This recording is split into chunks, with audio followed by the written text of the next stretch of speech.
Dwarka sector 10 Ramlila ground में देश की प्रमुख रामलीलाओं में शुमार रखने वाली द्वारका श्री रामलीला सोसाइटी द्वारा पहले नवरात्रि के साथ ही भव्य रामलीला मंचन के साथ शुरू हो गई।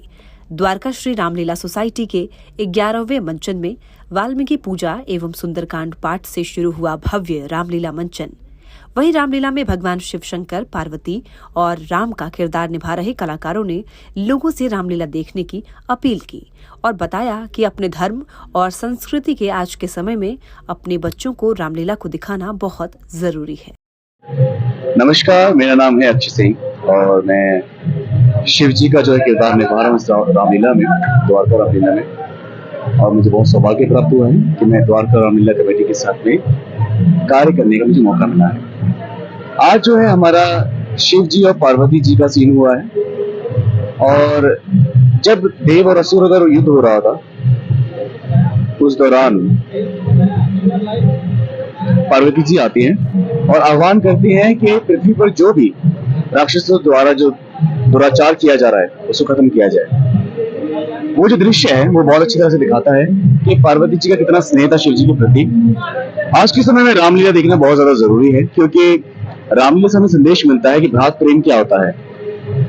जब किस तरह से एक भाई चरण पादुकाएं रख के राज्य को आगे बढ़ाते हैं, जबकि आज के समय में हम देखते हैं कि भाई ही भाई के लिए दुष्ट हो चुके हैं। और एक भाई जैसे लक्ष्मण है वो अपना सब कुछ छोड़ के श्री राम के पीछे चले जाते हैं, अपना सब कुछ त्याग देते हैं। श्री राम का माता सीता के प्रति प्रेम के नंगे पैर दक्षिण की ओर वो चल पड़े और वो स्नेह को दिखाता है कि कितना उनके मन में प्रेम रहा होगा माता के प्रति। मैं तो बस यही कहना चाहूंगा कि आप सभी रामलीला का मंचन जरूर देखें, बच्चों के साथ में जरूर देखें, क्योंकि जो आदर्श आज के जमाने में धूमिल होते जा रहे हैं वो हमें रामलीला से सीखने को मिलते हैं। बाकी प्रभु आप सभी पे कृपा बनाए रखे। जय श्री राम। नमस्कार, मेरा नाम कृति विश्वकर्मा है और आज मैंने पार्वती का जो किरदार है उसका अभिनय किया है। आज हमारे सीन में ये था कि पार्वती शिव जी के पास जाती हैं और उन्हें ज्ञात कराती हैं कि सुकेशु के पुत्र माली, सुमाली और माल्यवान जैसे असुरों ने हमारे संसार पर कितना अत्याचार कर रखा है, कितना आतंक फैला रखा है। और शिव जी से प्रार्थना करती हैं कि वो इस संसार को ऐसे असुरों से मुक्ति देने का प्रयास करें, परंतु शिव जी कहते हैं कि वो ऐसा नहीं कर सकते, ये कार्य विष्णु जी को करना होगा। जब देवता उनके पास आते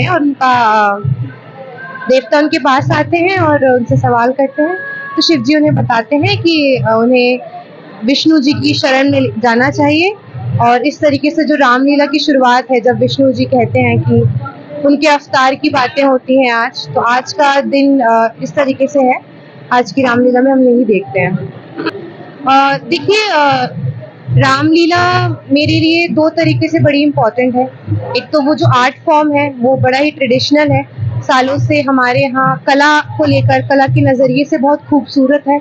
और सबसे इम्पोर्टेंट चीज़ ये है, सबसे महत्वपूर्ण बात ये है कि रामलीला हमें बहुत कुछ सिखाकर जाती है। श्री राम का जो जीवन है वो इतना आदर्शों से भरा हुआ है और आज का जो हम कलयुग में हम रह रहे हैं, निवास कर रहे हैं, उसमें हम जो चीज़ें हैं उसमें हमें बहुत कुछ सीखने की ज़रूरत है। हम कहते हैं कि जो आइडल पुरुष है हमारे वो श्री राम रहे हैं, तो मुझे वही लगता है कि आज बहुत ज़रूरी है कि हम कुछ समय निकाल कर अपने जीवन में रामलीला को देखें और उससे चीज़ें सीखें।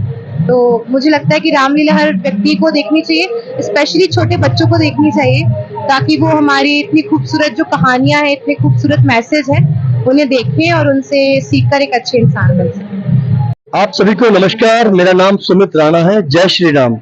आप देख सकते हैं कि द्वारका की सर्वश्रेष्ठ रामलीला, देश की सर्वश्रेष्ठ रामलीला द्वारका सोसाइटी में मैं श्री राम जी का अभिनय करने जा रहा हूं और साथ साथ मैं विष्णु जी का भी किरदार निभा रहा हूं। आप देख सकते हैं कि हम हर साल रामलीला का आयोजन करते हैं और सिर्फ यही कि अपनी संस्कृति को हम रिप्रेजेंट करते हैं।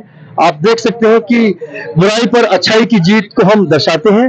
जैसे आज की डेट में आपस में भाइयों का प्यार इस प्रकार नहीं है, आपस में प्रॉपर्टी के लिए हम आपस में लड़ते हैं, तो जिस प्रकार भरत और राम का प्यार था, राम ने अपने भाई भरत के लिए राज्य सिंहासन को तुरंत दे दिया और भरत ने भी उस राज्य सिंहासन को स्वीकार नहीं किया और लगातार 14 वर्षों तक श्री राम जी की चरण पादुकाएं राज्य पे अभिषेक करके और उसके पैरों के नीचे उन्होंने राज्य को संभाला और कभी भी राज्य सिंहासन की कुर्सी पर उन्होंने विराजमान नहीं हुए। तो यही चीज दिखाती है कि भाई भाई का प्यार जो आज हमसे छूट गया है, उसी को हम सभी देशवासियों को बताना चाहते हैं कि अपनी संस्कृति के बारे में बचाना चाहते हैं। तो जय श्री राम। सभी साथियों से निवेदन है कि अपने पूरी फैमिली को, अपने सभी बच्चों को अपनी संस्कृति के बारे में बताएं और देश में अपनी भव्य रामलीला के बारे में मंचन करें और हमेशा उसमें आप लोग हिस्सा लें। बहुत बहुत धन्यवाद। जय श्री राम।